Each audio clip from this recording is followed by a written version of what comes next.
better get back, because it'll be dark soon, and they mostly come at night. Mostly.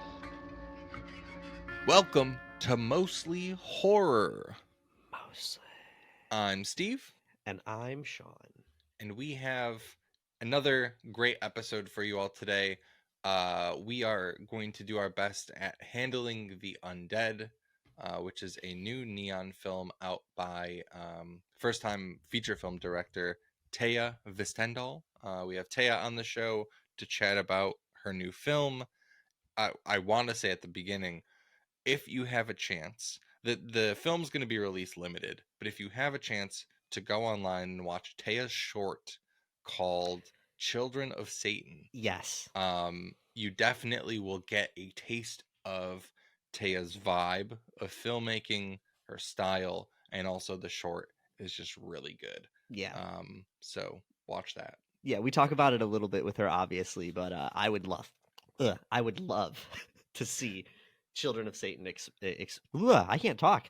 Chelsea, You're so help me excited. out. I would love to see Children of Satan expanded into something, dude. I could see it going in like it could be a feature. It could even be like a little mini series. I love it.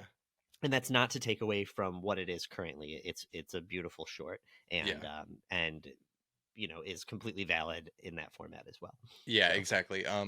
Handling the Undead, like I said, a new neon film that's coming out. The new, not neon film, a new film coming out through Neon, distributed by Neon, out on June 7th. I'm not sure exactly how wide it's going to expand, but definitely would recommend you guys check it out. It's based off of or an adaptation of a novel by Jana Vida Lindqvist, who is the person who wrote Let the Right One In, which was obviously adapted into Let the Right One In and Let Me In. He also wrote the book Handling the Undead.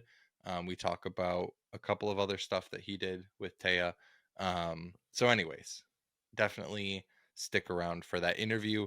Before we do jump into some things that you probably already know, Sean and I wanted to take a moment to mention something that happened recently as we're recording this. Very sad loss in our horror genre filmmaking community. The Kingcast Scott Wampler, one of the co-hosts of Kingcast, passed away a couple days ago as we're recording this.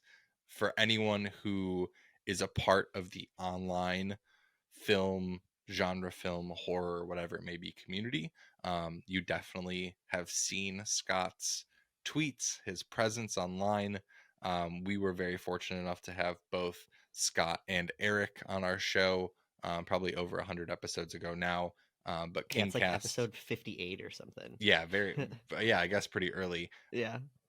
Kingcast is, for those who don't know, a podcast on Fangoria where they bring on guests to talk about a Stephen King book, movie, whatever it may be, of the guest choice. But I think more than that, Scott was a journalist. He wrote for Birth Movies Death. He was a contributor for Fango. He wrote for Collider and probably a bunch of other places. But he really had this social media presence, specifically on Twitter, where he just had like this great levity to the way that he spoke about things. He was just insanely funny, but very passionate about the things that he spoke about. And I think it's something that a lot of people looked up to. And if you weren't familiar with Scott, take a moment, even if you were. I was doing this for a couple of days since his passing, just basically looking up his name on Twitter, not even going through his feed, but like the people talking about him, like the things that Del Toro and Flanagan and even just like not even like the biggest names in the industry, but like these other people in the community, what they were saying about Scott. I mean, he is just he is a presence and will be greatly missed. It's definitely something that even though Sean and I never met him in person, having him on the show, like I said, was a great honor, and it was definitely a shock to see that such a staple in the community is unfortunately now gone. Yeah. Seeing the outpouring of love, like you were just saying, online has been wild. It obviously knew, that he was a staple in the community, and I knew that he was connected. But Yeah. dude, yeah, just seeing Del Toro, Flanagan, Devon Sawa, like just seeing like all of the Barbara Crampton, like all of these voices, and really just like a ton of readers too coming out to express how sad they are, and to share some memories of him has been wild and like sad, but also really cool. Like Yeah. that's like an awesome thing to know, and I'm sure that would touch him. Yeah. We obviously didn't know him like super well. We got to have our conversation. I went and re-listened to our episode, and it's a lot of fun. He's got some fun recs, and dude, Scott was basically an unpaid writer on our show. We're Yeah, we would reading do his reference articles stuff. Yeah. yeah, all the time. There's even been a handful of moments where we are directly reading his articles and saying so on here. So yeah, it's weird. It's weird and it's sad, and yeah, way too young, man. Way Yeah. too young. Yeah. So definitely, as always with anyone that passes, we want to send our thoughts and condolences to his friends and family and everyone who was close to him. I do know, Eric, his co-host, did mention there's still a couple of episodes that'll be coming out with Scott on them from Kingcast. I know Scott had just launched a Hellraiser podcast where they were going through every film of Hellraiser. So, there's still going to be some ways to continue to get Scott's awesome perspective on film and things of that nature.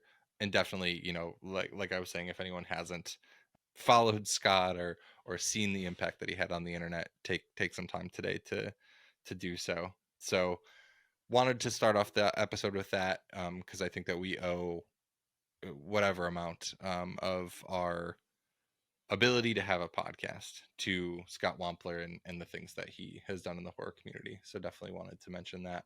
There is no good way to segue. Yeah. So not at all. let's jump into some things that you probably already know. I'm sure you already knew that. You only tell me stuff I already know. You already know what I'm going to tell you. Let's see. Let's start off with some of the best news that we could start off Sure. with. We're gonna start off high. I think everything in here is gonna be good news. Cool. No bad news as far as I'm aware. It's a good news We day, mentioned except a couple weeks ago. What'd you say? I said it's a good news day in this regard. Yeah. Yes, we need some good Yeah. news. Yeah. We mentioned a couple weeks ago Mike Flanagan was rumored or in talks to be taking on the second, more or less, film of the new Exorcist series. And what we have learned within the past couple days is that he is now officially set to write, direct, and produce the next Exorcist film for Blumhouse and Universal, but it is not going to be a sequel to The Exorcist Believer. Thank Christ, no pun intended. It will be what they're saying, a radical new take on The Exorcist. I think that's one thing that we were hopeful of. We were like, we don't really know where this could go from here. Yeah. And hopefully they just blow it up. They obviously spent whatever the reported $400 million was to acquire the rights to do this trilogy. So they definitely have to keep going. Right. But I'm glad that he's starting new. A statement from Flanagan said, "The Exorcist is one of the reasons I became a filmmaker, and it is an honor to have the chance to try something fresh, bold, and terrifying within its universe. Reuniting with my friends at Blumhouse, with whom I've made some of my favorite pieces of work, only makes this more exciting." Jason Blum, the CEO of Blumhouse, said, "Mike's voice and vision are indispensable for horror fans, and we are excited to welcome him back to Blumhouse. I immediately responded to Mike's new take on the world of The Exorcist and can't wait for audiences to experience it." I will say I did see a comment on a post about this where someone said, "I can't wait for Raul Coley to say, 'The power of Christ compels you, bruv.'"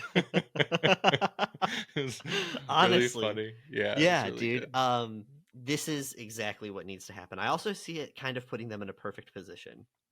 Believer was awful. We've already talked about that. We've already talked about, how The Exorcist, like remaking The Exorcist, is an interesting take. I mean, that was one of the earlier conversations we ever even had on the show, so I'm not going to repeat all that. What I'm going to say is they're almost in a better position now because all they really have to do is be better than Believer.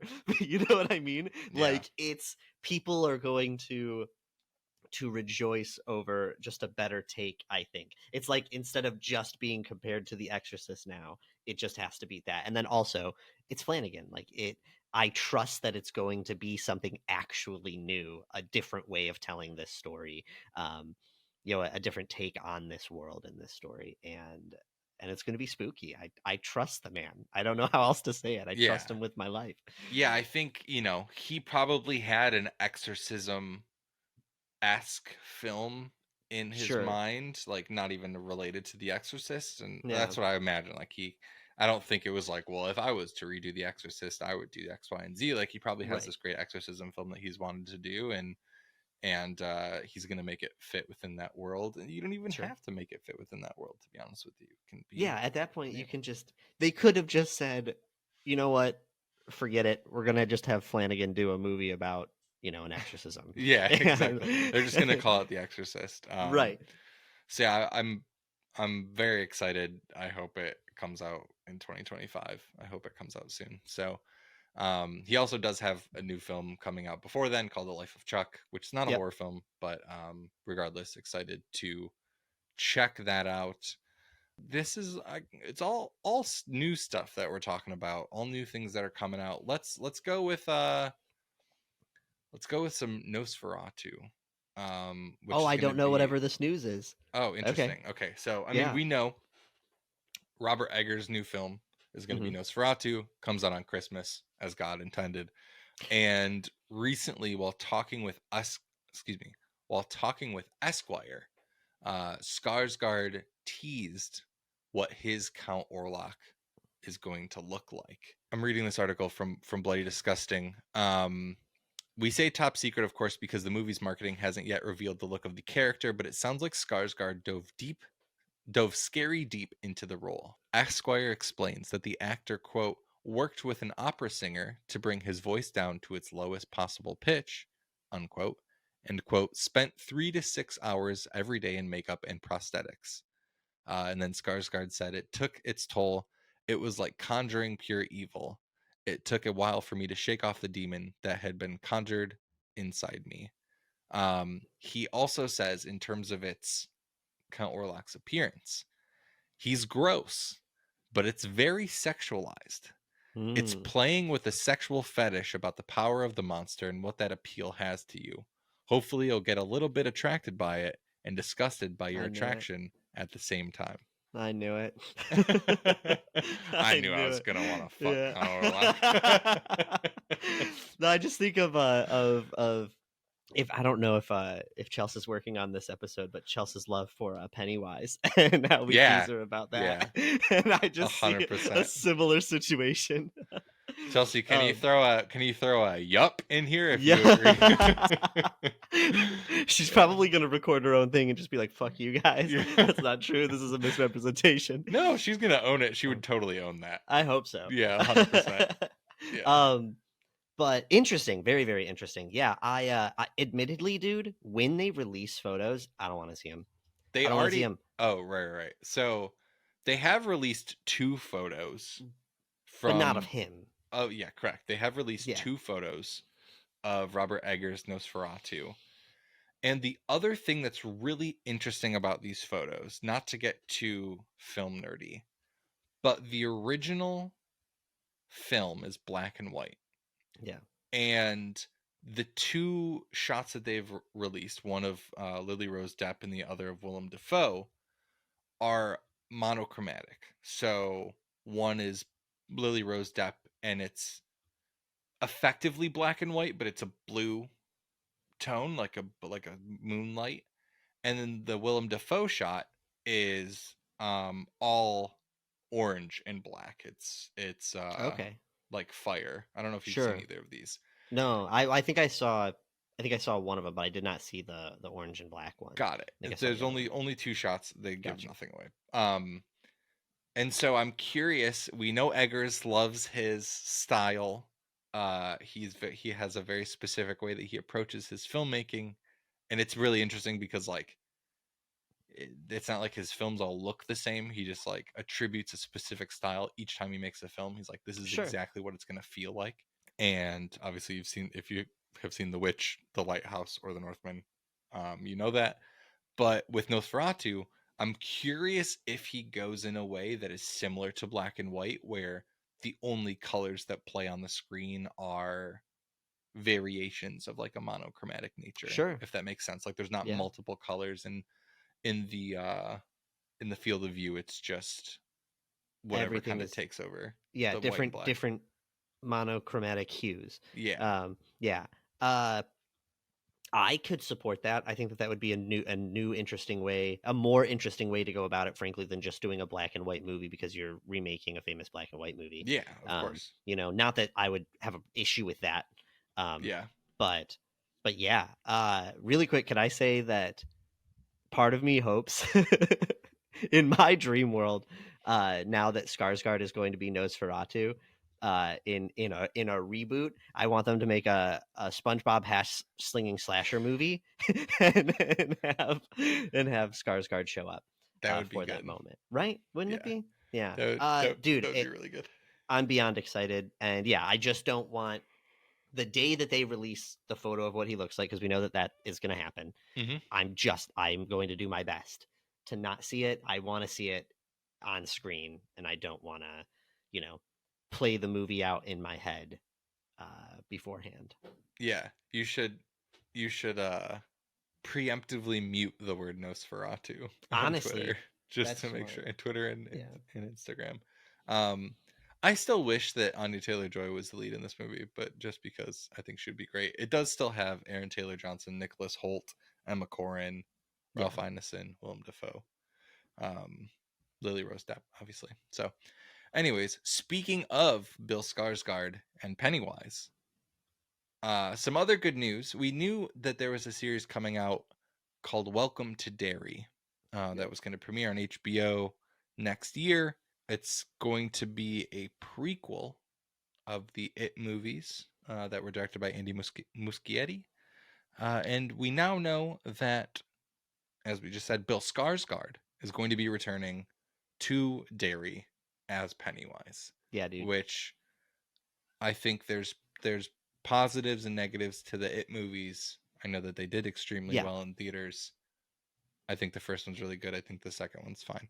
Bill Skarsgård is by and large the best part of those films, in my opinion. Sure, yeah. And so I think that keeping his Pennywise alive. I guess I don't know how much he's going to be in this show. But I feel like Bill Skarsgård is just needed for this to really succeed. In the same, I mean, like he just is needed for some of these roles that you really can't tap like anyone else for, if that makes sense. Like I feel like you just need Skarsgård to cut. Like I'm not worried about his Count Orlok at all because it's Skarsgård. Like Sure. in the same way that I'm not worried about the Crow, despite all the other things that people are talking about, because it's Skarsgård. Everything that Skarsgård does, he nails it. And so yeah, I'm very happy as Pennywise is coming back. So yeah, I mean, I absolutely love that they're bringing him back for that. I'm very curious to see what the like plot of the show is going to be. But I think that, with King's expansive universe, there's probably going to be references to other books and things that are in it, and just like deep lore stuff. But I mean, the nature of Pennywise lends itself to this sort of plot anyway. Like this is one that makes sense to me. This is a sort of like prequel exploration situation that makes sense, regardless of how much Pennywise is in there. It doesn't need to be about Pennywise. It can just like hint at that, in my opinion. Yeah, I do think I will throw a cat because they have expanded a little bit on what it will include, and it says the series will begin in the 1960s in the time leading up to the events of It Part 1.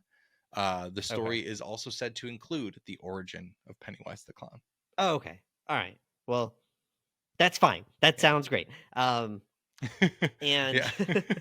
I just want to say that, the two It movies I really enjoy. I do think Skarsgård's the best part of it, but I think that everybody else does a great job too, especially in one. I think like the kids do a really good job building that chemistry. I really enjoy the cast that they got for part 2, like the adult version of the kids, but I don't think that the chemistry was written as well necessarily there.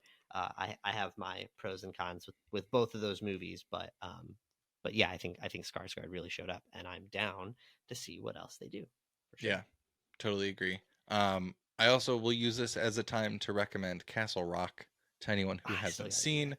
It's Yeah. so good, and Skarsgård is also in that. So just wanted to recommend that.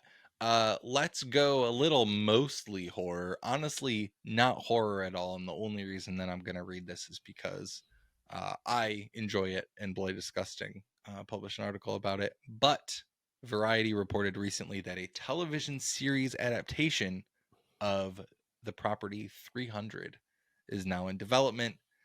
300 came out when I was a 7th grader. I love it. I think it's a great film. It's obviously a very stylized movie. It is one of the earliest examples of Zack Snyder's look and feel. But I think the movie rules. It's one of my favorite action movies of all time. It is the role that Gerard Butler was born for, and it's historically somewhat accurate, which is pretty cool, and obviously has a lot of quotable lines. So I really enjoy 300. Wanted to make sure I mentioned it here. I don't know how I'm gonna like a TV show, I guess, Sure. but I do think it's really cool that they're expanding. I also will say, Rise of an Empire, the sequel, is fine.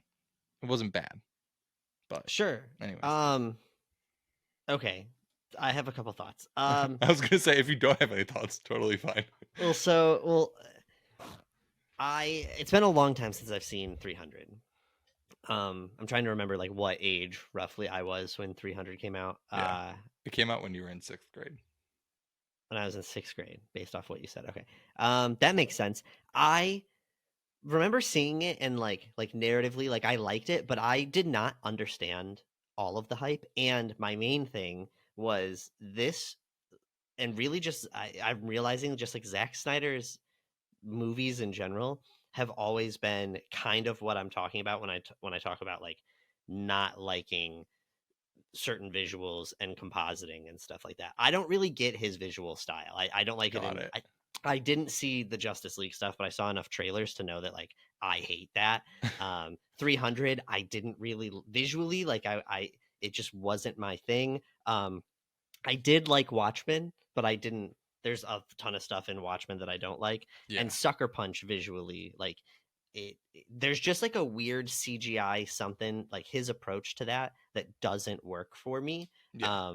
It's like his version of stylized. I get what he's going for, especially because it feels very like graphic novel enforced. Yeah, I was gonna say 300 is a Frank Miller Yes, like graphic novel before, yes, and there's a lot of like frames or like panels that he references in the movie. Sure. And I think that like maybe it's just that like the goal, I mean it's a really ambitious sort of thing that he's going for, so I'm not sitting here trying to shit on it, but I will say most of his movies have been aggressively not for me. And 300 isn't something like even narratively that I'm incredibly attached to, but I'm interested, and I will probably rewatch 300 in preparation for this show, and I will give it a shot. I'm very Dude, curious. you should rewatch it soon because 300 is so good. Okay. If you don't watch it at your age now and Mhm. run out into the streets of East Harlem saying "Tonight We Dine in Hell," I don't even know what to tell you. Like, it is so good, and it's so, dude. There's some, because that's where I think the VFX in it is really good, and there's just a Mhm. lot of like really gnarly shots, and he does like whoever did the art direction and like production design for that film just nailed it, because like some of the design of Xerxes, the design of like some of the weird like creatures and monsters that they bring out are very like obviously like, or not obviously, but 300 is a graphic novel adaptation of the Battle of Thermopylae, where like 300 Spartans fought against this whole Persian Empire. um but they take a lot of creative liberties in it, and I think it's really cool what they do.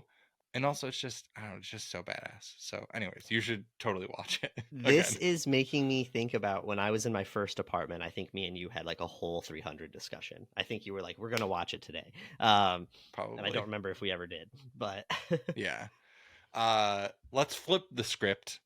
Speaking of things that are more your style and not mine, did you watch the teaser for Return to Silent Hill? I watched the behind the scenes Oh, teaser that they interesting. did. Yeah, it's like Okay. it doesn't just show the little teaser, but it's the director Christoph Gons, yeah. Christoph Gans talking about it. All right, Bro, I'll let you take this one. B-row, guys,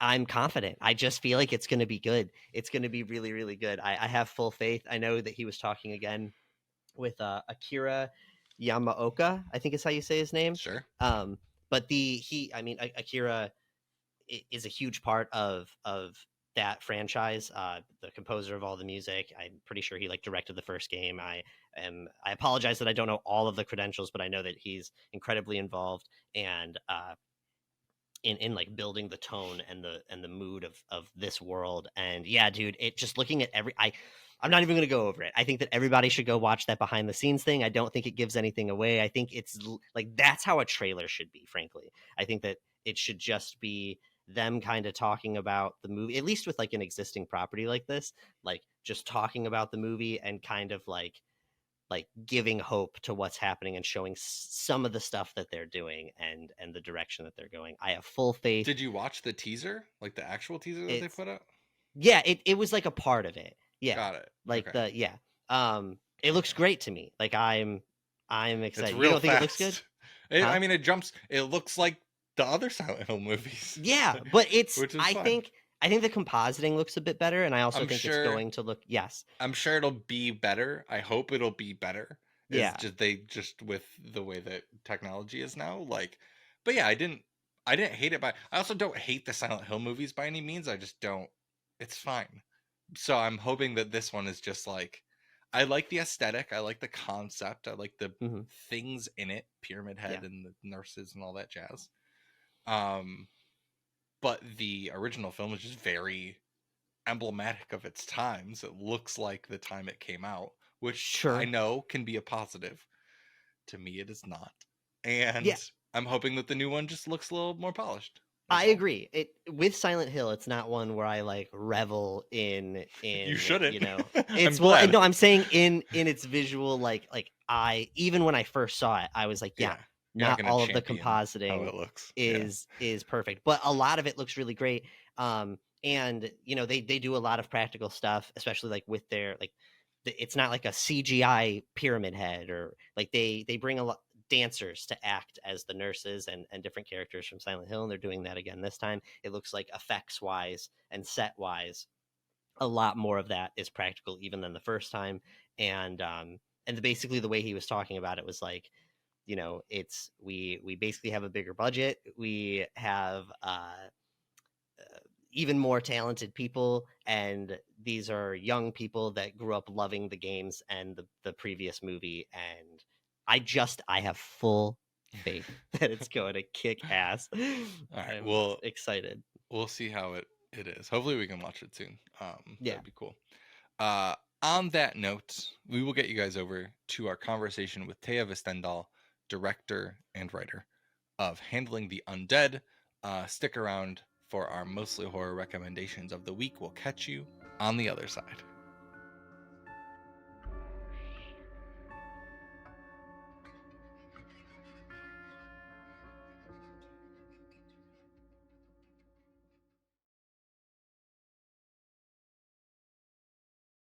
All right, we are joined today by Taya Hvistendahl. Taya is a writer and director from Oslo, Norway. Her feature film debut, Handling the Undead, is out on June 7th in select cities. Taya, thank you so much for joining us today. Thank you, and thank you for pronouncing my last name correctly. You did it Yeah, good. of course. I will say, Sean and I we're American. Americans pronounce things incorrectly all the time. Yeah. And one of my big things is I want to make sure I say people's names correctly because I love international film. And I specifically love Norwegian film, and so I asked for your pronunciation from some people just to make sure. But I'm sure we may butcher some other things later on, so don't thank us just yet. I guess to that effect, I try to do this with international films and international filmmakers when we have them on. But could you tell us the title of Handling the Undead in Norwegian, like what the actual Norwegian title is? Yes, it's Håndtering av udøde.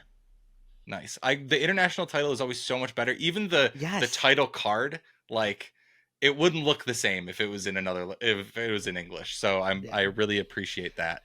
Thank you for indulging us.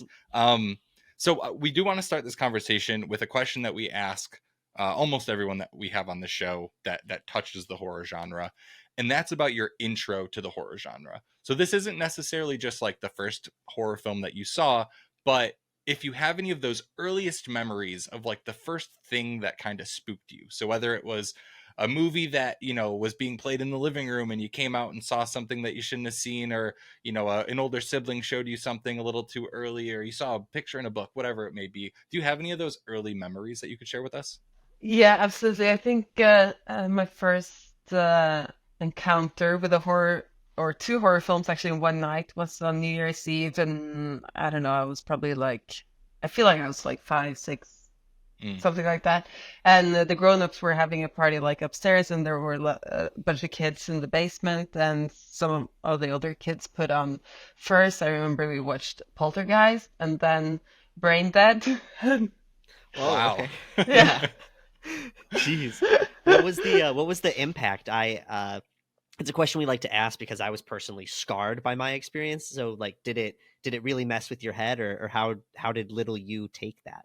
Can't remember if it messed with my head afterwards, but of course there are some very memorable scenes and images in both those films that were stuck. But no, not so affected. Okay, Yeah. cool. That's good. It means you were a natural from the start. Is what that means. Yeah, hit the ground running. I also like to think that horror films are just like a New Year's Eve tradition. Like that. It sounds like our friend group. It's like, oh, what do you want to watch for New Year's? Some horror films. Like that seems so very normal. So I like that. Yeah. Talking about children and horror and that space. One thing that we wanted to bring up. Obviously, we want to get to Handling the Undead, but we went through your Vimeo and watched a handful of your shorts and stumbled across Children of Satan and absolutely loved that. And I just wanted to talk about that a little and kind of get where that story came from. It's something I would love to see you expand into a feature length. So could you talk about that at all? Yeah, we tried. So.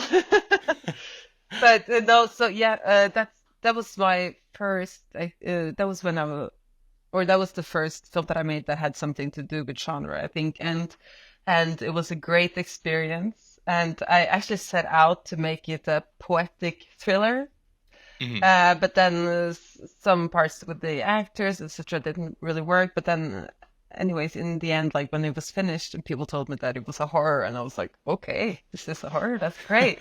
I love this because it. Just adding those genre elements into the story also, I don't know, it just opened up for more like cinematic language, I felt, which was really interesting. But that story so that was inspired actually by one short story and one book, and the book that inspired like the atmosphere and also like the connection between the girls was a book called Little Star by Jon Ajvide Lindqvist, also the writer of Handling the Undead, which was actually the book that I wanted to adapt, but the rights weren't available. So that really inspired Children of Satan.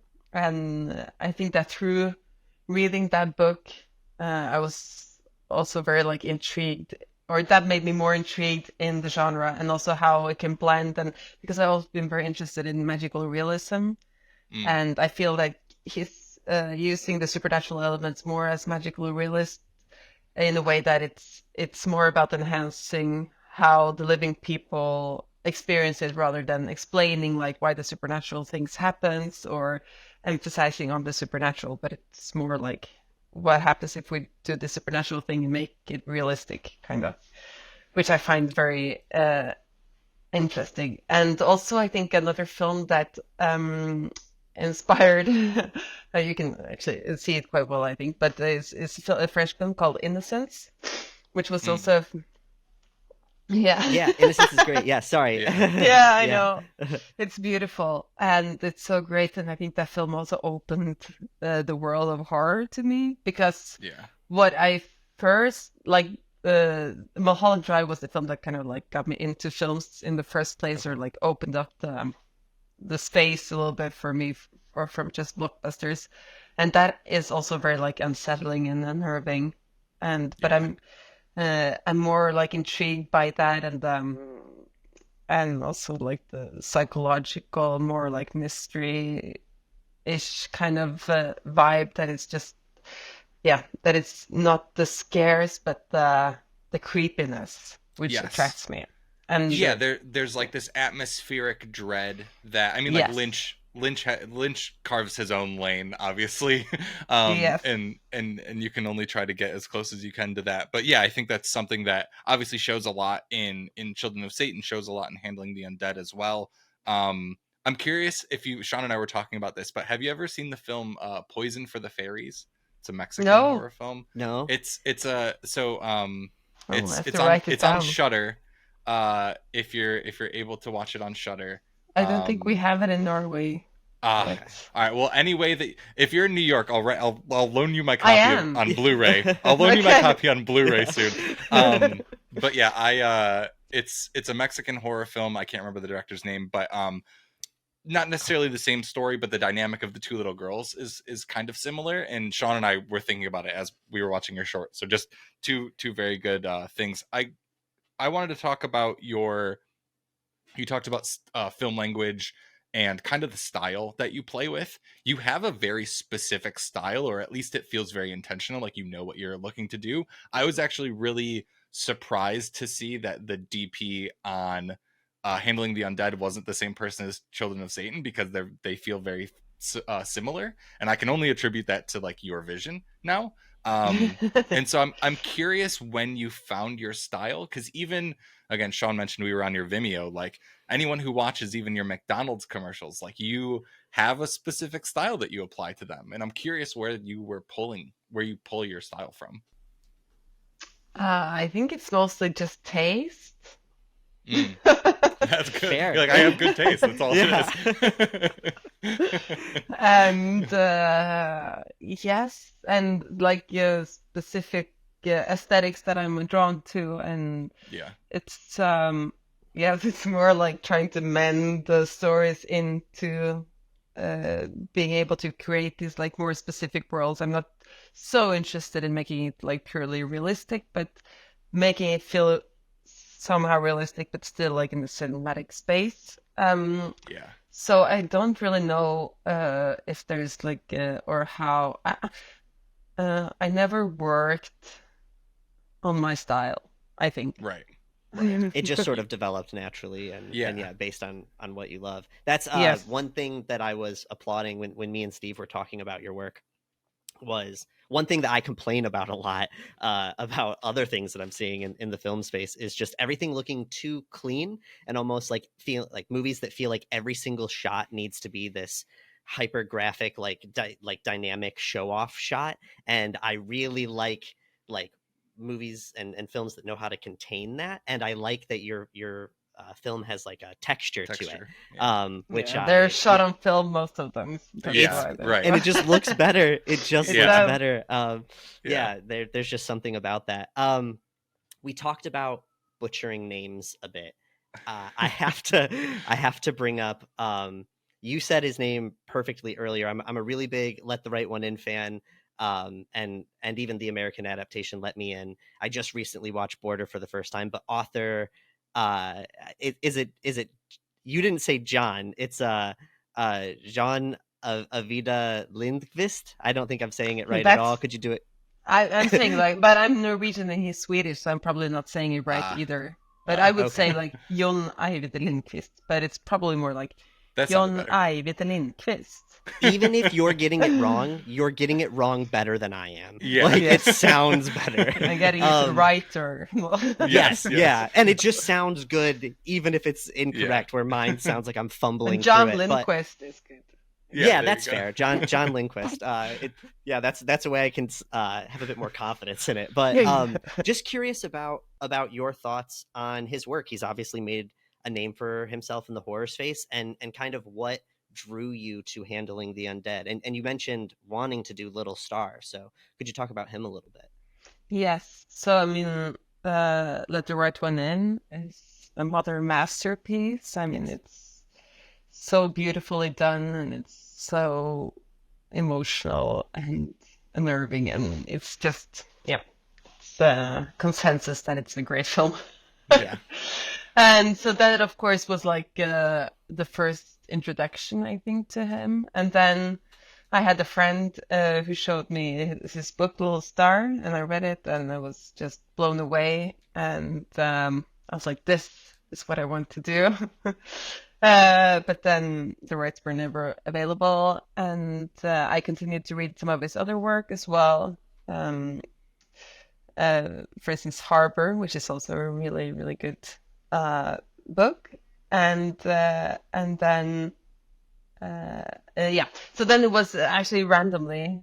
I kind of forgot the question, but I think maybe I'll get there. But and then my producers randomly met his agents at a lunch, and they said that I wanted to do Little Star, and I said it's not available, but Handling the Undead is. And they told me, or they called me, it's like, Handling the Undead is available. I was like, great, I haven't read it, but I'll read it very quickly. And I read it very quickly, and it had all the same, like, elements that I enjoyed with all this other work. And this, I don't know, it's also something about, like, all his characters are quite, like, melancholic, but they're longing and loneliness, and they just feel so real and vulnerable, but it's also this, like, unsettling feel to it that I was drawn to. Yeah, definitely. Yeah. I love the fact that you were just a fan of this person and were able to get connected somehow. Like that's beautiful. I'm curious. So did you guys co-write the screenplay, or how did that work for this? Yes. So the thing was that it's a book from 2005. It's his second book, and so he adapted the book himself 15 years ago for a Swedish director. But for some reasons, like that film didn't get made. So when I got the rights, I inherited that script. So he had already done like quite a lot of changes from the book, but there was still like, and a lot of the stuff in the book that I liked wasn't in the script. And I was like, I'm going to try to put it in, but then gradually understood why they weren't there. And then I also found that script didn't like properly work either. So I asked him if I could write it myself or like rewrite it, and he was very generous and said that he trusted me to do what I wanted with it. So then I did that, and it took quite a while, and then I just sent it to him for to not acknowledge it, but say that he's okay, agreeing, or like get the thumbs up. Yeah, definitely. So that's how it worked. But we did also, that was actually very nice. Just after I get the rights, I went over to his house in Sweden, which is in the like Swedish archipelago outside of Stockholm. It's very nice, and lives there with his wife, who's also a poet, and they write together in each little cute cabin. And then he like read through the whole script for me. He's an amazing reader as well. Like he reads all this book in audiobooks, and it's amazing to listen to. So then like he read through it, and we talked through everything, and then went on to rewrite. That's a very unique experience that I feel like not a lot of people get to do. You got to hear the author read his own script to you. Yeah. Oh, man. That's an awesome experience. So I am curious, like you mentioned, obviously people don't think, like people that aren't involved in filmmaking don't think enough about what it takes to adapt something. And Sean and I talk about adaptation all the time on the show because we're huge fans of adaptation. You mentioned pieces that you wanted to be in it, not being able to have them in it. You were able to understand why eventually. I guess what were the key pieces for your take on this film? Like what were you really trying to emphasize from his novel that you wanted to make sure came across? Because I'm sure that there's so much that's left. Even when Sean and I saw your film, you know, we enjoyed it, but we were like, I'm sure that there's so much of the novel that you can't express in 92 minutes. You know what I mean? So I'm curious what you really wanted to hone in on. Yeah, it's a really big novel, and it took quite a while to figure out what I was most interested in, and because it's also these three different storylines, there's not and it's such a huge thing that happens. So the minute things start to be about other stuff than what has just happened, it kind of just, I don't know, it just goes into be something else, and you kind Yeah. of don't get deeper into what it's really about. So I think for me, what was most important to preserve was like, I feel like the film is like the essence of the book, and I peeled away a lot. And I mean, in the book, the three different storylines are a bit different. Like the older couple isn't there, and also it's one storyline with the prime minister and how he's dealing with the undead awakening. And it's a bit more like information. But for me, I think it was like mostly to keep the atmosphere and to have it both like emotional and unsettling, and to really make it more maybe also about these characters' wish or their longing for their loved ones to come back, and to rather explore that than to look at how this affects the society, or because it didn't feel like that. Yeah, that's another part of the same happening, but it's not really the same theme. Right. Yes. So yes. Yeah, I mean, you obviously take this perspective of focusing on these relationships and how it affects these personal, the people that this is personally happening to. But then there's the other aspect, like you said, that is also interesting, and there's other films that kind of pursue this in the horror genre, but like, how does it affect society, quote unquote? Like, everyone, to police, to like you said, the prime minister, like the economy, like how is that affected by the awakening? Which obviously, like, you can't explore all of those things in just one film. So No, and I actually think that also, like when thinking about it now in the book, because it's very much like the same dramaturgy somehow. Like it's really about these different characters and how they meet with the undead, and you have like some of the society. It kind of plays like in the background as well, because it's mostly like, what are we going to call them? It's just like minor, smaller details, and like, where are we going to put them? And they decide to put them in this like old buildings that never were finished. And they find out like some stuff about them, but still, it's really about like those first days, and it's not about like the effects it has. Like eventually, it's more like, what are we going to do with them? Should we treat them as normal people or not? Which is interesting, but it's yeah. Yeah, like the immediate impact. Yeah, there's so many layers to it that you wouldn't even like normally think about, that John obviously thought about. I am curious, talking about the three storylines, was there one of them, or I guess one of the two that existed in the novel, since you said that the two older women were in it initially, was there one of them that you maybe resonated with a little bit more, or that like was more personal to you? Was there any kind of personal tie that you found in this novel at all? I'm just curious. I don't know, because it feels like all of them Right. are in Fair. like different ways. But I think that maybe like a character that it has more space in the book is the Flora character, which is actually in the book she belongs in another family, but in the adaptation she's put into this family of four, and she's the oldest sibling there. But then in the final film, because he had much like a bigger storyline, but then again, that was also more about something else, so it got cut down. But maybe her, but yeah, I don't know, all of Sure, them in yeah. some ways, yeah. Yeah. Absolutely, yeah. It's admittedly, I'm someone that's still I'm 2 years deep into a grieving process, and they all of their stories, spoke to me in a different way about that. So it totally makes sense that like the connection, you get different bits and pieces from each one for sure. Yeah, I think yeah.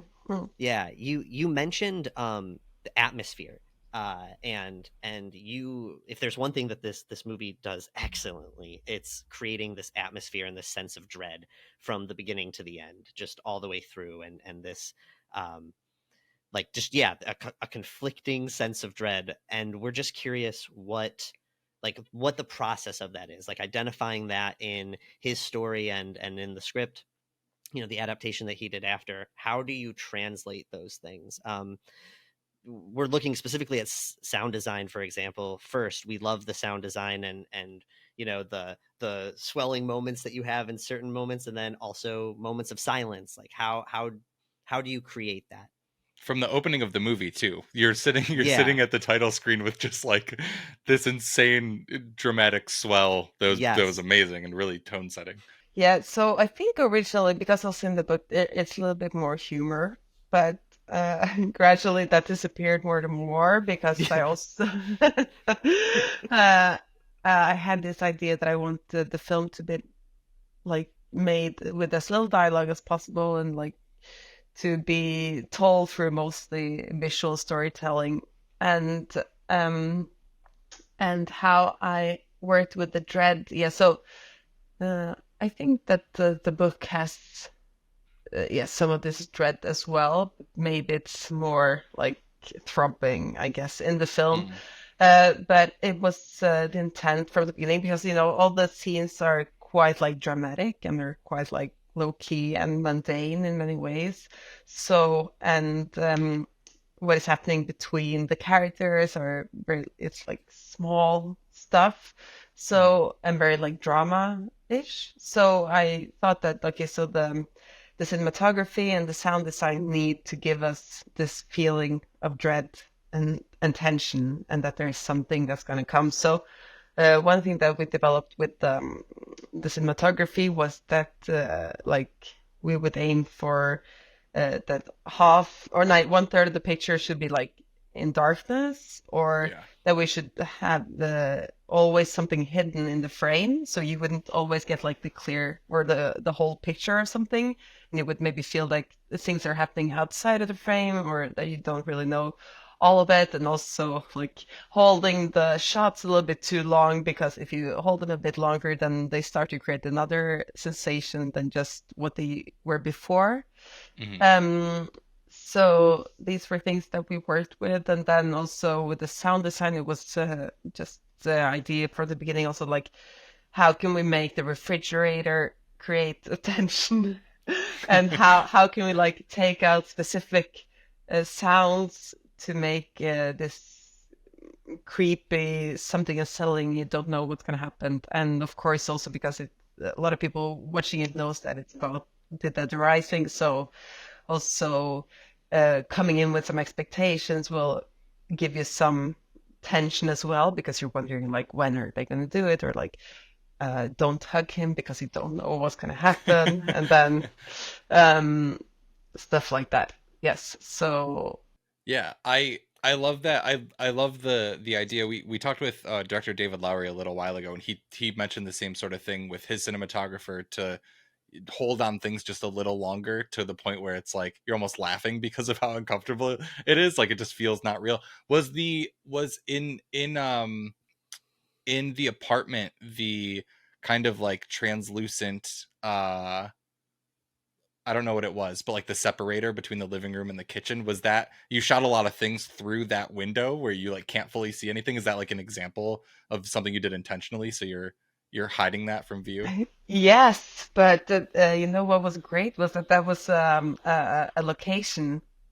Yeah. So, but then when he found that, it's like, oh, this is perfect. Yeah, yeah. So that's like, it just fit into, because we wanted to do a lot of the frame in frame and like around the corners and seeing half of the people and just like, yeah, because it's also like, as long as you can allude to what is happening, I think that imagining it will often give you more chills than actually seeing what is happening. But of course, it depends from viewer to viewer, because it demands more of the audience. Sure. Yeah, 100%. And you have that film language is so consistent, from the really slow pans that you have to even like the way that I'm thinking of the cemetery scene, like you really like limit the amount of light that's there. It feels like just a lot of practical light. So I love that, the intentionality to like really creating that atmosphere while you're shooting it. I am curious, you mentioned having as little dialogue as possible, which is something that is like for like film people, especially on like film Twitter, everyone talks, there's like a lot of discussion about like a lot of dialogue versus not a lot of dialogue. Like Furiosa just came out, a film where the lead doesn't speak that much, and there's a lot of, you know, conversation about it.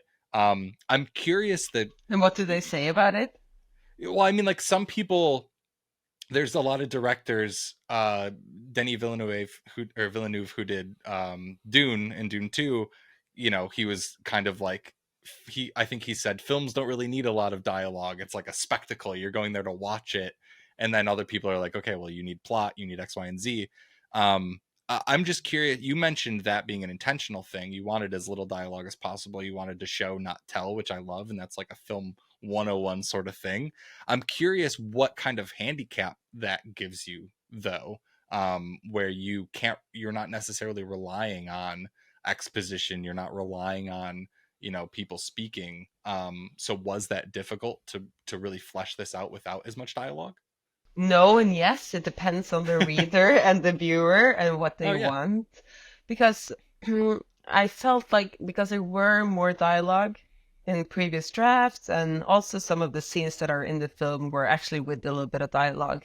But then on set, I took it away because you didn't really need it, because it just made things, I don't know, it didn't add much. And I think that the also with this film, I mean, the minute they started to talk about like their backstory or issues in the past, or starting to explain things, it also like just starts to be about something else, I think, which was strange when I saw it. And also it's like, what are you gonna say? Because if you some lines in this like premise can become very like cliche. It's like, how do you explain what has happened without saying like, he's woken up from the dead? We're like, he's alive. Yeah. Yes, he's alive again. How could this have happened? And it's like, it doesn't really add anything. Or if it's like, if they start to argue, I don't know, it just didn't feel like there was room for other types of dialogue, and then speaking about the thing, but just take away the magic of it and puncture it. But then if it's hard, I don't know, I like to work without as much dialogue, because it frees also up the space for the cinematography to take more space, I think. And but I guess for some people, they feel like they don't get enough info about the characters or what is happening, or that's I think it really should just depend on the movie, you know, the story that's being told, on how much you need. It makes me think of another guest that we had on before, was director Brian Bertino, who did The Strangers, and both in terms of little dialogue, but also little exposition. Like, you can totally drop an audience into an experience with characters, and you don't need to know where they came from or where they're going to get what you need from that. And it's all entirely dependent on the story. And I would agree. I don't think that this one needs it. I'm a little curious about how much like internal thought is in the book. As someone who hasn't read the book, how much are we like in the characters' minds in the book? Quite a lot. Yeah. Yeah, quite a lot. So you get a lot of much more characterization on all of them. Like it's no, and you get a lot of like internal thoughts. And then also the thing in the book is actually that when a lot of when the undead are near, like they can both sense the thoughts of the living. So if you think bad thoughts, they will become like violent. But if you think nice thoughts, they will calm down. And then the other thing is that when undead are around, it creates this telepathy between the living characters, so they can start to hear each other's thoughts. Also, interesting. Wow, it's I need did to have read this to book. pull. Yeah, you had to pull a lot back. It was hard to get into the film. But yeah, so you get actually a lot of inner dialogue, and he's great at it, and also it's like funny and very So answer is yes. Fair. Yeah. Totally fair. those moments of silence and kind of holding shots for a little bit longer, I think also really speaks well to grief. I wanted to say that because it's something that you're really stuck in. So it just makes sense to me, like not having much to say. Once you kind of get past the anger and the initial shock of losing someone, you really kind of run out of things to say. And I think that if people were talking too much with the nature and the heart of this story, it wouldn't work. And that's why the atmosphere that you build, with your sound design and with your cinematography and then the actors' performances gives all that you need. You don't need to have that internal monologue spoken out loud. No, and as you say, also I think that that's what happens when you're in deep grief or in grief in general. It's hard for people to talk about, but it's also hard for other people to say. You never know what to say when someone has lost someone, and the people that are grieving, they don't want to bring it up, and it's like all this silence around death as well. And as you say, it's like, and I think that all these characters are like, but there's nothing to say because that makes sense. It just hurts too much. And I think that's probably also a reason for why it like naturally became less and less. No, absolutely. Because it just felt like they wouldn't. Yes. Yeah, it's more true. It's you on all sides. There can be not a lot to say in those moments, and I think that completely made sense here. Obviously, this is a deep drama talking about a lot of really important things. I mean, we're talking about death and grief. You do have a lot of a good handful of these really horrific and intense moments and visuals in your film as well. We loved the little boy. We're so curious about. It seemed to be a puppet. About creating that puppet, the doll. And kind of puppeting that around. Could you talk a little bit about that? Because loved it. He thought he looked great. Yeah, he's just outside of Oslo, so in his tomb. So he's for sale. No, but honestly, I would love to have one. We were like, should we bring him out to the cinema? And it's like, maybe not. Just put him in a seat in the theater and just see if anyone notices. Yeah, that's a good idea. If anyone cares. So, so okay. So the thing was that he's like the crucial part also of the book, but also like he was the hardest part to like. How do we make him work? Because he's supposed to be the one that's like most rotten, and he's going to be like barely living. And I was first very keen on doing it with the real boy. But then we did the makeup test with a 5-year-old, and 2 hours, which is like the maximum you can do with a 5-year-old. And that is not sufficient to put on prosthetics or anything. So it just really looked like a 5-year-old living boy with makeup on, and the children are just too alive to be that dead, because like even though they're sitting still, it's like all the muscles in the face is moving and the eyes are glittering, and it's like so that's when we were like, okay, we need to make the doll. And then we found this great boy that is also working as stand-in for the doll in some of the scenes. So his parents were awesome, and they gave us the right to like scan him and then make him dead. And I have a great SFX supervisor or special effects makeup designer called Morten Jacobsen, who just made this beautiful, beautiful doll. And of course, we couldn't like afford to have him with a lot of like different movements, and like the more if the fingers are gonna have like be able to move, then that costs more, etc. So we had to make some compromises, and then this beautiful boy came on set just like 2 days before we were gonna shoot him. And then it was like, oh shit, he's really like not alive. What are we gonna do? So that's when we found out, okay, we need like a puppeteer as well. Yeah. So we started to cut holes in the sofas and the beds. That's why he's lying a lot. Yeah. So they could give him like breath and make small movements, etc. And then we emphasized all of that. And of course, it's like eye movements and a little bit of the facial movements in in VFX afterwards, and they did a great job as well. But it took a while to find out like how to do it, because when they put in like more normal blinking eyes, etc., he looked too alive, and then his body was so stiff, so it was a lot of like trying forth and back, and then trying to hide his hands because his hands are a bit stiff, and like stiff. so, and his feet, like when you're running, it's like this, like jelly. So it's like we had to like stiffen them up in pose and help him, with some movements to make him be just alive in us. Wow. Yeah, those are the things you don't think about either. Yes, so which crazy. is good.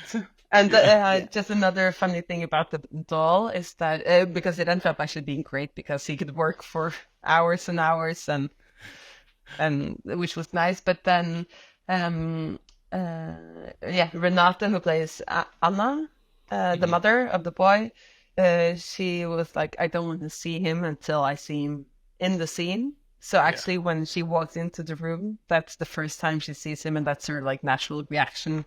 Because in the script and in the book, her reaction is much more held, but that's just like what came out of her. So that was amazing. That's so good. Yeah. Natural reaction to saran wrap. Oh no, not that one. Got you. The other thing. No, I know. Yeah. That's just where my brain went. Yeah. She was just like, I love the idea that that's improv. I love rehearsed or anything. Yeah. Oh my God. I'm obviously no expert at decomposition, but I thought he looked great, and I attributed all of the weird movement things to to that process, and I believed it and found it incredibly haunting and eerie, and loved it. Yeah. I thought it looked awesome. Yeah, there's a moment where his cheek moves a little, and Yeah. I didn't know if it was just a muscle moving or if it was like a worm, or not a worm, but like a bug underneath there. Oh. It was so good. Yeah, it was very, very good. Well, yeah. Again, Taya, we really enjoy the film, enjoy your work. Excited to see whatever you're doing next. Would love to wrap this up with mostly horror recommendations.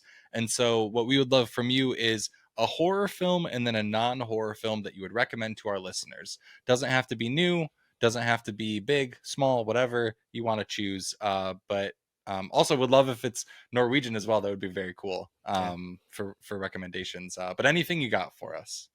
I think I'm gonna go for Cure by Kurosawa. Have you not seen it?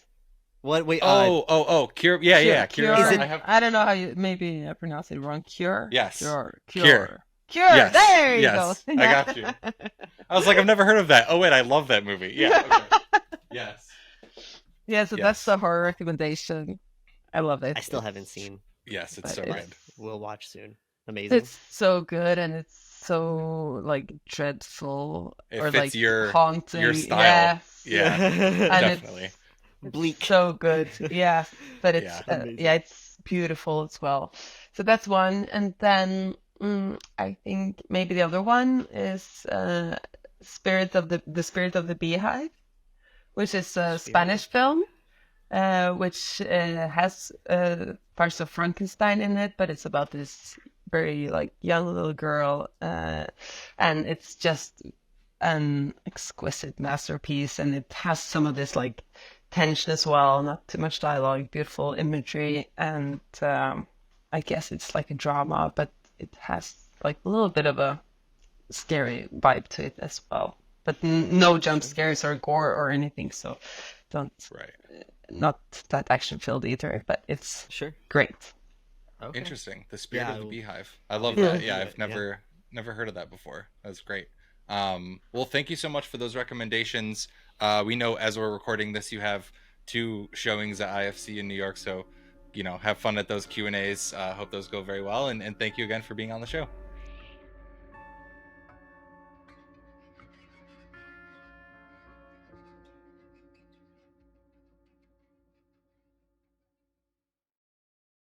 Thank you guys so much for listening to our conversation with Taya Westerdahl, writer and director of Handling the Undead. And thank you again to Taya for hopping on our podcast with us.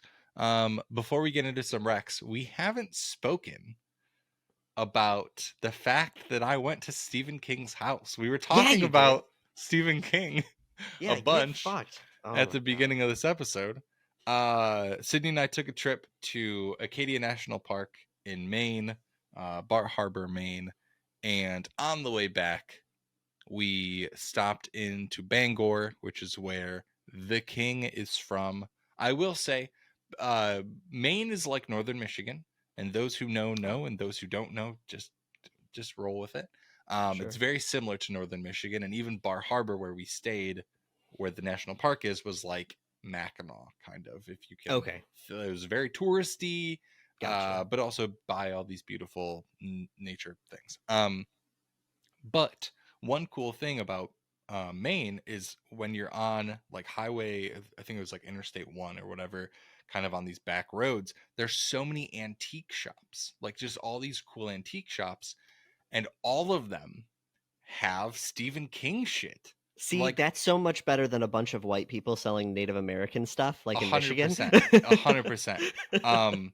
So there's all these cool antique shops, and Sydney and I love buying things, and so I got a first edition of Misery. Yo, that's The sick. cover is so cool. This is like an Yes. obviously used version.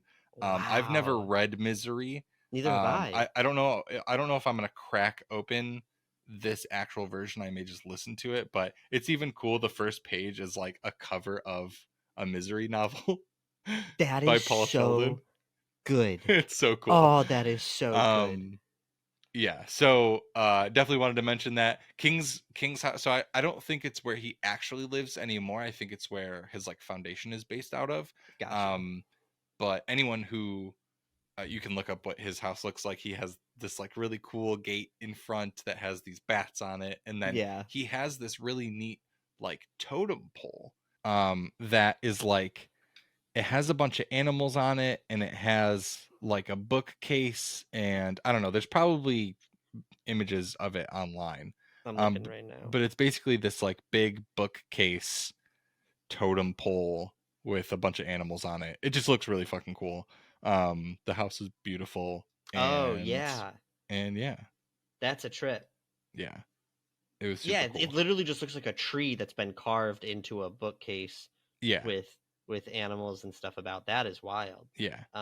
It's just really neat. So very, very cool. Had to mention it.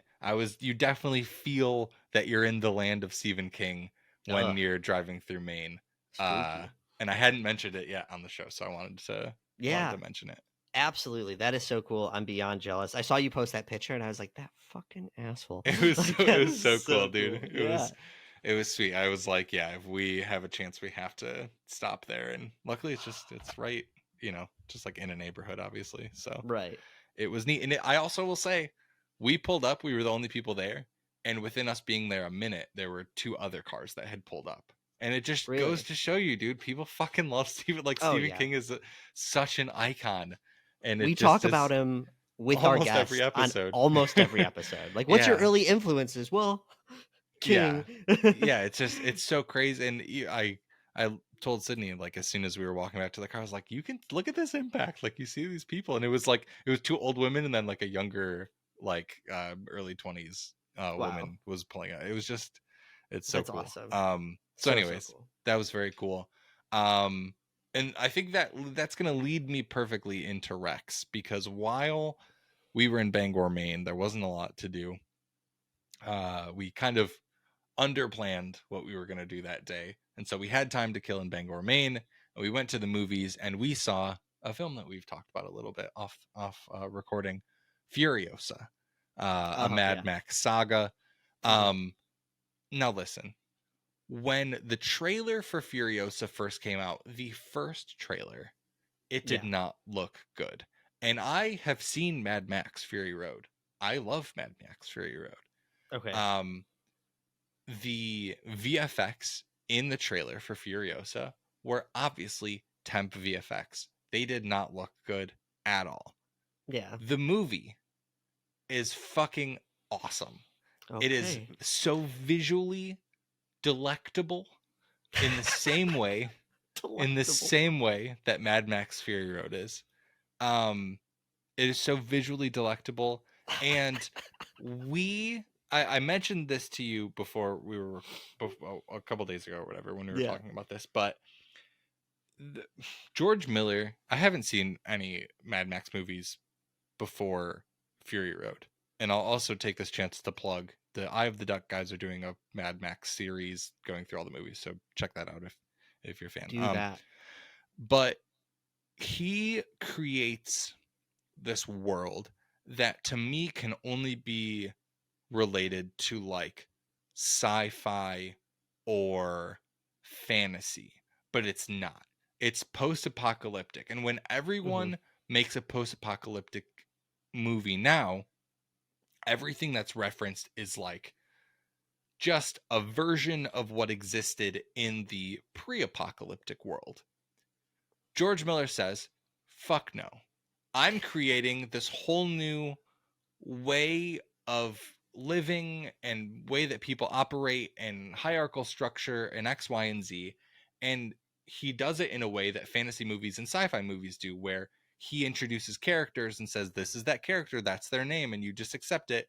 And it's like funny the way that he does it, because it feels more grounded, because it's like post-apocalyptic and it's like cars racing and fighting, and it's not sci-fi or fantasy, but it's like the same rules, the same sandbox he's playing in. I don't really know. I've been trying to articulate it well, and I don't think I'm doing a good job, but there's things that happen in these movies, specifically Furiosa, where he's like, this is that character. This character's named Scrotus. You just have to deal with it. You just have to. There's a real character named Scrotus. There's a character named Rectus and Scrotus, dude. That's the two sons. But you look at them and you're like, oh yeah, their names are totally Rectus. I've ever and seen Scrotus. a fucking Scrotus in my life. It's that 100% Scrotus. But there's a scene. This doesn't really spoil anything, but there's a scene. Chris Hemsworth plays Dementus. Chris Hemsworth is amazing in this movie, by the way. He plays his character named Dementus. He kind of rules this like gang of whatever people that just want to create chaos, and he directs someone in the gang to like do something, like, hey, I need you to go do X, Y, and Z, and the guy says, I only report to the Octoboss. And you are like, who is the Octoboss? And they swing pan to this character that you realize you've seen this character, you've heard him speak, but you didn't realize that his name was the Octoboss. And now you know that this character's name is the Octoboss. And then later on in the movie, without much exposition explaining it, you realize why this character's name is the Octoboss. But it doesn't happen until an hour into the movie. It's just like, it's the best world building possible. It is just, you get thrown into this shit, and it's so good. It is, I can't recommend it enough. It's one of my favorite movies I've seen this year, and not that the experience in Maine, in the theater in Maine was bad, but I would just love to see it in IMAX, because it's just one of those that you should see big. So all right, I'll put it on the list. That's my film rec of the week. Got it. The other good thing about the trip that we took to Maine is the day that we left was Thursday night, and the next morning new music comes out, and we were treated to 4 new albums by artists that I was very excited for. So I will skim over 2 of them. Vince Staples put out a new record. Unfortunately, you don't like it? No. All right. Well, unfortunately, you can listen. Okay. Vince Staples put out a new record. Unfortunately, not my jam. But that's okay. Wallows put out a new record. Good stuff. I'll skim over the third one too. 21 Pilots put out a new record. I love 21 Pilots, so they have a new record out. The one that I'm really going to recommend wholeheartedly, that we've talked about, again, another thing that we've spoken about before this, is I didn't realize until a couple of days before, but Bring Me the Horizon was putting out a new album called Post-Human Next Gen. Yeah. And they've put out a couple, honestly, a number of singles from this. They put out Kool-Aid, Dark Side, Lost, Strangers, Die For You, Amen. They've put out, honestly, a number of songs from this record. But there's something about I really love Bring Me the Horizon, and I Yeah, realized it when I saw them live like a little over a year ago, and I knew every word to every song. Like, I just am a really big fan. yeah. But they do something on these tracks that's a mix of like the screamo era, not of Bring Me the Horizon, but like the screamo era of music, where it's just like riffs just cuz, and then they have some like pop punk ideology to like melodies that he's singing, Mm-hmm. and then yeah, I don't know, it's just a lot of it is so catchy. There's a lot of crazy riffs, and then they sprinkle in the like electronic, weird, glitchy nightcore type shit that they've been Sure. experimenting with. Uh, When I was hearing the singles, it was a little bit like, not like cringy, but just like it felt kind of corny with like some of their lyrics, and I'm like, I don't love it. But then Yeah. the other songs that are a part of this, like Utopia, I love. It's the first like actual song on the record. Yeah. And then the Top 10 Statues That Cried Blood, and then the song that features Under Oath, A Bullet With My Name, A Bullet With My Name On is what it's called. All of those, I think, are really good, and they balance the like corny nature of everything else. Also, I will say it is so ironic that Spencer is the one on this album that says, "And if Jesus Christ returns, we'll just kill that fucker twice." Like, Yeah. that's Spencer who says that It's in they. that song. Under Oath is no longer a Christian band. That Yeah. is for sure. And Limousine slaps too. Dude. Okay. So yeah, And I listen. NA is a good song. NA. Yeah. All right. I don't. It's the one that says it says maybe I should drop dead, eat shit, go to hell. I'd rather jump, or rather face first down the well. Something something. He's like, something something. Get fucked, make love with the chainsaw, wrap my drop top round the lamppost. I was like, yeah, dude, I love that. I think because I listened to the album, but I think I might have missed like the last two songs. I think I was doing something and whatever, so I didn't fully finish it. I liked the album. I didn't love the album. I Mhm. kind of have always felt that way. Really quick to go back, me and you really started hanging out around the time that Sempiternal came out. You were Yeah. deep in Sempiternal. Yeah. So I definitely remember that and know you to be a Bring Me fan. Yes. That is like an album of theirs that I like love. I remember when what's the other one? That's the Spirit came out, and I was really digging that. You actually gave me your physical copy of that, Mhm. and I had it in my car for a long time. But yeah, dude. Overall, like this isn't an album that I'm personally screaming for. Mhm. But I will say they're doing a bunch of different stuff, and Limousine is fucking awesome. They just decided to write a Deftones song.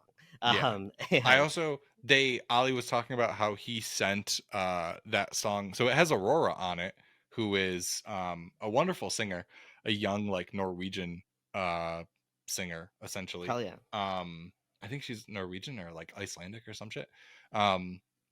But she has this great voice, and so I really like her on the song. But Ollie was talking about how it was sent to Billie Eilish. Like that was the initial goal, was to get Billie on the song. So regardless, it's still a really good song. Damn, and she was just like, nah. I don't think Doesn't she say why. responded. I mean, she just put Gotcha. out a new album, so I think she was busy. Been but busy. Yeah. Right on, man. Yeah, I think I'm gonna give it another listen, because I didn't like, even the stuff I wasn't super digging, I didn't like strongly dislike. It Yeah. just You should I cannot, like, the song Utopia is stuck in my head. Like it Yeah. is just the catchiest chorus ever. I also really love the Top 10 Statues That Cried Blood. And then NA is the song that I was just singing to you all. Hopefully you enjoyed it. So yeah, Chelsea, keep all of that in. yeah, that's fine. Right on. Cool. Those are my recs. So mine are kind of things that we've talked about as well. I'm going to briefly say that we went and saw Knock Loose and Loathe. You have been recommending Knock Loose. We be talking about Knock Loose and Loathe, so I'm not going to go super into it, but I will say that was my first time at a Knock Loose show. I had a blast. They those kids are rowdy, dude. We were the old people standing off to the side for sure. Just gonna fully admit it. But yeah, definitely great. To anybody that's looking for some angry music, go ahead and do that. I also want to say, what was my other rec? Give me 1 second. It's in my brain. Oh, Border. You have recommended Border. Yeah, and we talked about it recently. We briefly, I think I say the word in our interview, with Taya, but I just wanted to also double down and say that I highly recommend that everybody watch that movie. It's a fucking trip. If you're looking to just honestly just get like really high and throw on Border, and well, I guess get high enough that you can still read the subtitles and watch Border. And It's a very important like distinction. Yeah, dude, because I did like first of the day and started it, and 10 minutes into the movie, I was like, you know what? Pause. I waited 45 minutes to kind of like level out, and then I finished watching the movie. And yeah, that movie. But honestly, I love it. It's fucking weird. It's so weird, but it's like for me to be as like emotionally compelled as I was during that movie with how weird it was is just really interesting. So I wanted to throw that out there. And then also Chelsea's going to appreciate this. I'm still on my doc kicks, and I have to recommend this. This is my actual rec for the week.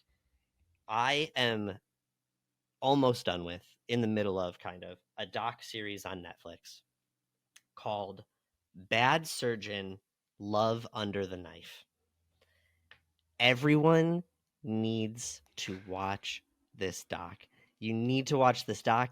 It is fucking awful. It is fucking terrible. It is straight up the man in this the man in this deserves to be beaten within an inch of his life and then saved and then beaten to death. He is such an awful person, and the things that happen are truly out of like a fucking horror movie. If you like let yourself really like think about what some of the people in this doc went through, like jokes aside, it is absolutely nightmarish, and just the people around are so incompetent.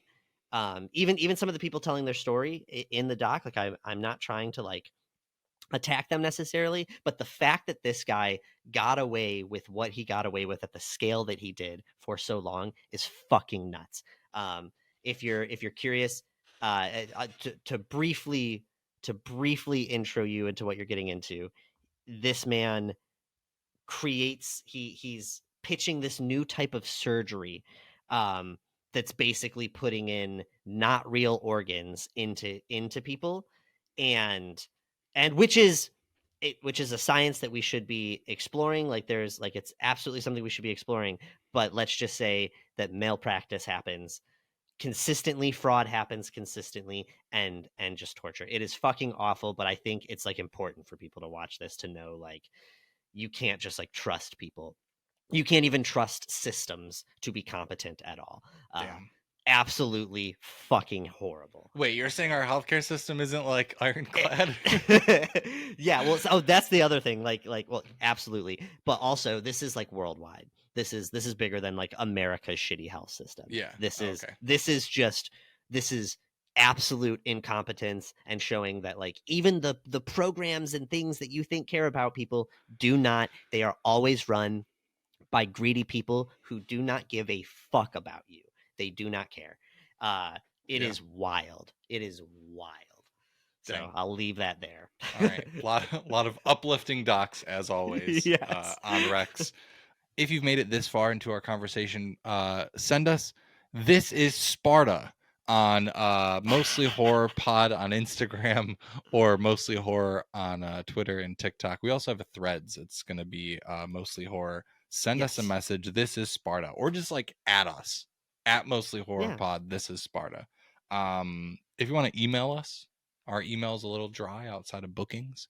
mostlyhorrormovienight@gmail.com. When we started this podcast, we were asking people to tell us their intros to the horror genre. If you want, email that to us and we'll read it on an upcoming episode. I'm everywhere at Steven is Average. Sean's on all the socials at Hypocrite Inc. or hypocrite.inc. And that's all we got for you this week. We'll catch you next time. Goodbye.